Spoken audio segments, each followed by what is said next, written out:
Welcome back. Ermanni Networks with Mads, Terry Foster in today. Now being joined by ABC, ESPN analyst, voice of college sport, as well as hockey. These particular playoffs in general, heating up the NHL. The Edmonton Oilers tonight. They face off against the Florida Panthers. Welcoming in Sean McDonough. How you doing, Sean? Hey, Sean. I'm doing well. How are you guys doing? We're doing great, man. We appreciate you coming on with us, Sean. How's Edmonton treating you?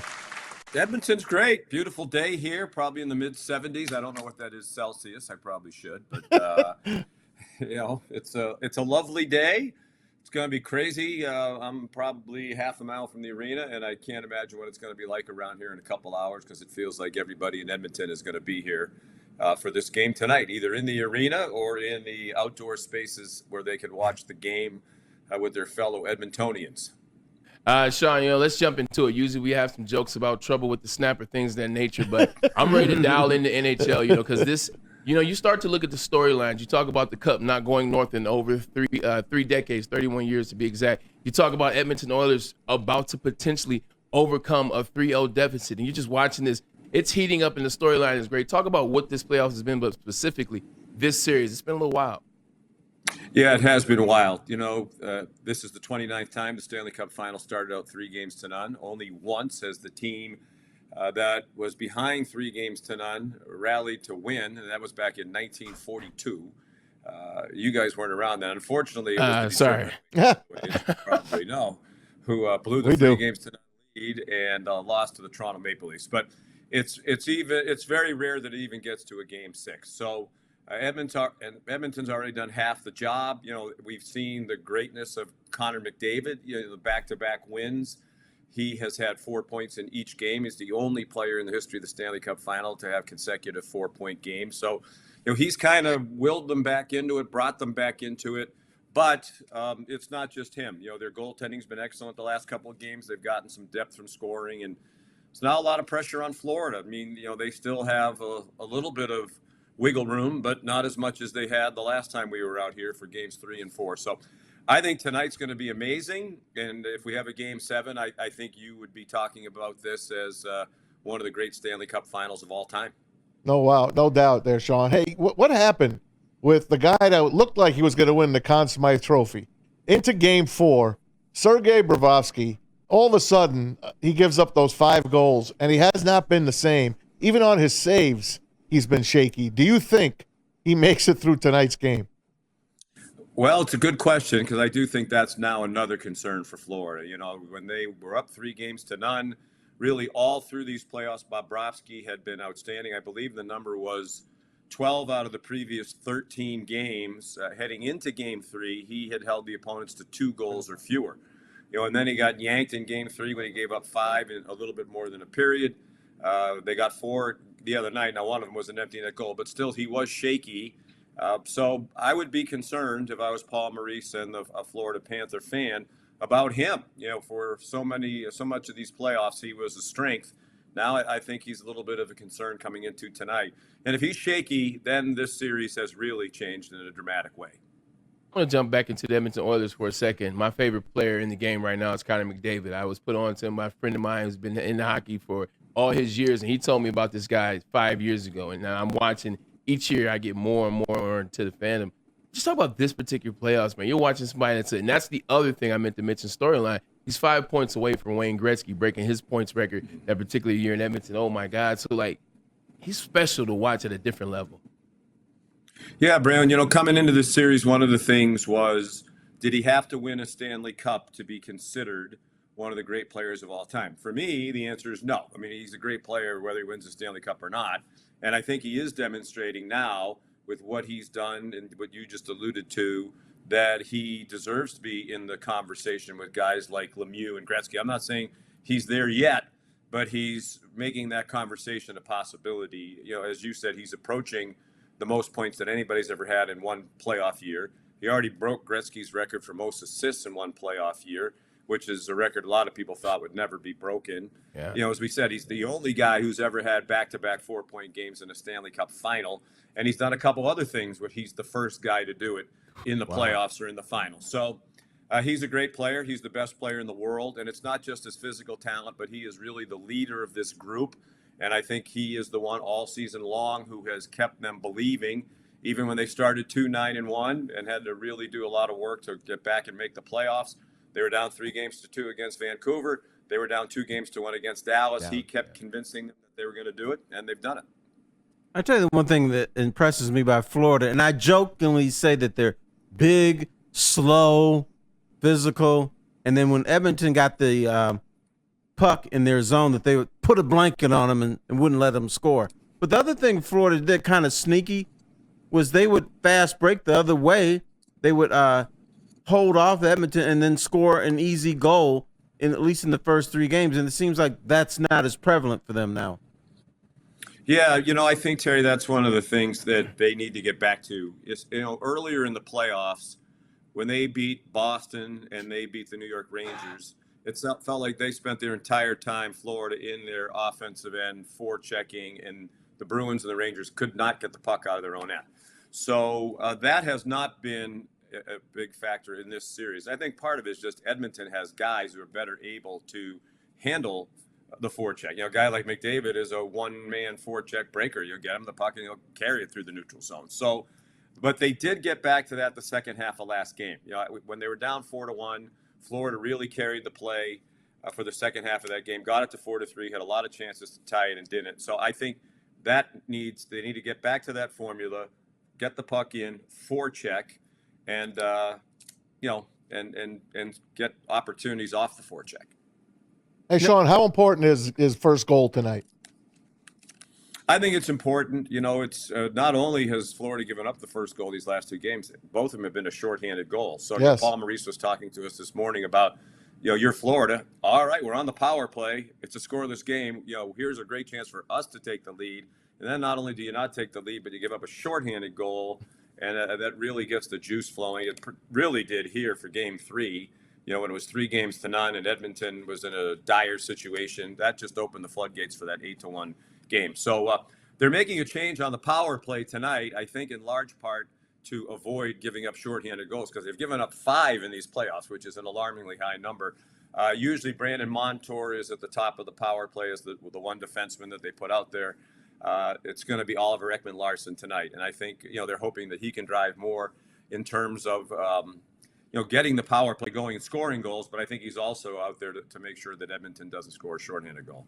We know that Connor McDavid is the magic with the Edmonton Oilers as well as the leader, but also somebody in my first time kind of paying attention is Coach Paul Maurice. You talked about him, as Paul Maurice is a guy, he's a large part of the reason that I believe Edmonton is able to come back as well in these series. I mean, tell me I'm wrong. I saw him at the podium, and it just sounds, as a fellow athlete, I could play for this guy and believe in the things that he says.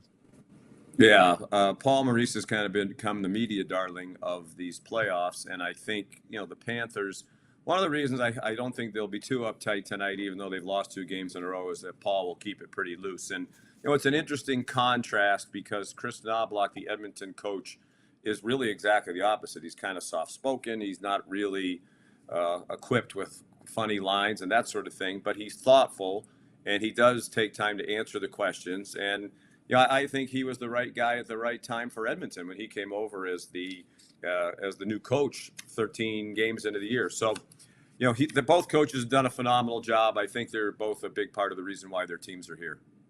Yeah, one of the things is we kind of assume Edmonton has got this mojo going now. They'll continue it tonight and win. But the thing I found out in the National Hockey League, home teams, when they're in position to either close something out or extend it, they get all tight at home and they talk about, well, we were at home and stuff. Why is that in the National Hockey League such a big prevalent part of this league? Yeah, I don't know, but I totally agree with you. And it's not just here; it's pretty much everywhere around the NHL. It's home ice advantage until the home team gets behind, and then you can feel the palpable anxiety in the crowd. It gets quiet, and then when something doesn't go well, there's just groaning and oohing and eyeing, and it's almost like that puts more pressure on the home team. So I agree with that. I think it goes back to Maz's question. I do think the first goal tonight, or at least the start of the game tonight, is really important in terms of, the mentality. If Florida falls behind again, right out of the gate, here we go again, 3rd game in a row. If Edmonton scores, it's, hey, our momentum's still going. I think they've outscored them in the last 7 periods now, like 15-4. So, I think they'll feel like it's just a carryover from the last two games. So the start of this game, I think, is going to be key. And to your point, if it doesn't go well for Edmonton early, a lot of times the home ice advantage kind of becomes a disadvantage because you just feel the anxiety in the crowd. Hey, Sean, tell us about your broadcast, the way it's developed. Like, you're upstairs in the booth, and you have Ray Ferraro downstairs in between the benches. You got Emily on the sidelines. How is it different not having it right next to you? Yeah. I didn't mean to interrupt. We don't like each other. That's why. Yeah, I didn't think so. I could tell. I could tell. No, when we first started, this is our third year. When we first started, Ray and I were in the booth together, and then Emily was between the benches. And yes, a lot of these arenas, you're dangling from the ceiling. I mean, you're 6 stories above the ice. Like in Boston Garden, for example, the ice level is on 3. The broadcast booth is on 9. So you're 6 stories above the ice. In Madison Square Garden, it's 5 stories above the ice. And some of the other arenas, it's further. I don't know if you've been watching the 2 games and 3 games now that we've had in Florida, but that's one of the highest booths in the league. The NHL was nice enough to carve out a little spot for us down in the stands, and we're so much closer. Now I can actually see what's happening. A lot of times we're in this booth, you're kind of guessing what's happening when the puck's buzzing around the net. So Ray early on said, in his years in Canada, most of the time that he had been doing the analysis, he had been between the benches, and he really liked it. Felt like he saw more, heard more, and I think it was helpful to us just to have a set of eyes down there who's a lot closer, so he could say, no, that puck got tipped in, it didn't go straight in, or he can hear what the coaches are saying to the players. So, and a lot of these booths are so small that I'm just happy to have the extra space because I'm a space hog. I'm sitting here with all my charts, getting ready for tonight, and notes and all kinds of things, and you get in there with the other announcers and there's no place to put them. So I can spread out a little bit. I think it works well. The biggest challenge, obviously, is that you don't step on each other. But that can happen when you're standing next to each other because you're not looking at each other. You're both watching the ice. So sometimes the other guy talks and you're talking. You don't mean to step on each other. So there's a little bit of a natural rhythm to it that we've developed. I kind of pause from time to time in the play-by-play, and if he wants to jump in, he jumps in, and if he goes a second or two and doesn't talk, I just pick up the call again. Hey, Sean, quick fan from a novice NHL fan. The success that the Edmonton Oilers had under Wayne Gretzky and Messier and countless others in that period, 84 to 87. What would Connor McDavid's legend be if he was able to finally win that ring this year? What did it stack him in terms of in the lores of that 84, 85, 86, 87 team? Yeah, I think he'll take his place right there. I think Gretzky is in a category all by himself, not just in Edmonton, but in hockey. Yeah. And then Messier is, a fraction of a step below. I mean, no less loved here. He's on our ABC team here doing the intermissions, and, he's like legendary here isn't even the word. He's Elvis.